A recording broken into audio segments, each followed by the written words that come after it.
उत्तर मध्य मुंबई मतदारसंघात पुन्हा एकदा पूनम महाजन सक्रिय झाल्याचं पाहायला मिळते। भावी खासदार असा मजकूर छापलेली त्यांची पोस्टर सोशल मीडियावर व्हायरल होतात। या मतदारसंघामध्ये महायुतीनं अजून उमेदवार दिलेला नाहीये, तर महाजन यांचा पत्ता कट करून या ठिकाणी नवा उमेदवार दिला जाणार असल्याची चर्चा आहे। या पोस्टरमुळे चर्चा सुरू झाली आहे।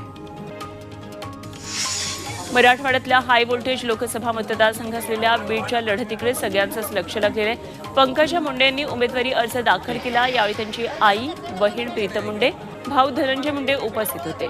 बीडमध्ये भाजप उमेदवार पंकजा मुंडे विरुद्ध मवियाचे बजरंग सोनावणे अशी ही लढत होतीये आणि मोदी 6 मे रोजी बीडमध्ये सभाही घेणार आहेत।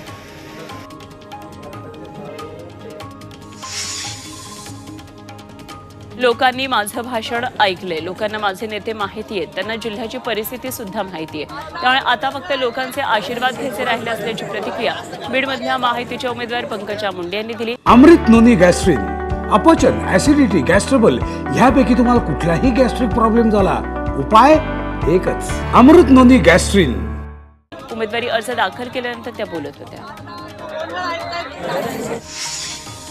बीडमध्ये पंकजा मुंडे यांनी उमेदवारी अर्ज भरला। यावेळी मोठी रॅली काढण्यात आली। कार्यकर्त्यांनी या गर्दीमध्ये फटाके फोडले। उत्साहाच्या भरात कार्यकर्त्यांनी फटाके फोडल्यानं इतर कार्यकर्त्यांची मोठी धावपळ उडाली।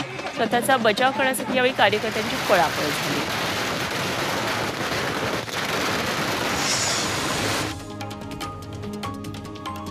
बीडमध्ये पंकजा मुंडेंनी उमेदवारी अर्ज दाखल केला। यानंतर शहरातून रॅली काढण्यात आली। यावेळी त्यांची बहीण प्रीतम मुंडे यांनी गाण्यावर ठेका दिला। ताईला साथ द्या, विकासाला हात द्या, साहेबांची संघर्ष कन्या या गाण्यावर मुंडेंनी ठेका दिला।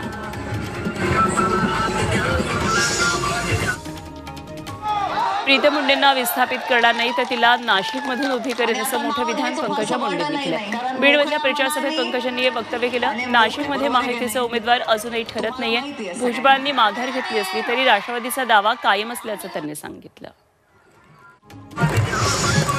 यवतमाळ वाशिम लोकसभा मतदारसंघामध्ये महायुतीच्या उमेदवाराच्या प्रचार सभेत केंद्रीय मंत्री नितीन गडकरी यांना भोवळ आली। राजेश्री पाटील यांच्या प्रचारासाठी पुसदमध्ये सभेत गडकरींचं भाषण सुरू होतं आणि त्यानंतर काही वेळामध्ये गडकरींनी भाषणाला सुरुवात केली। उन्हामुळे त्यांना चक्कर आल्याचं गडकरींनी सांगितलं।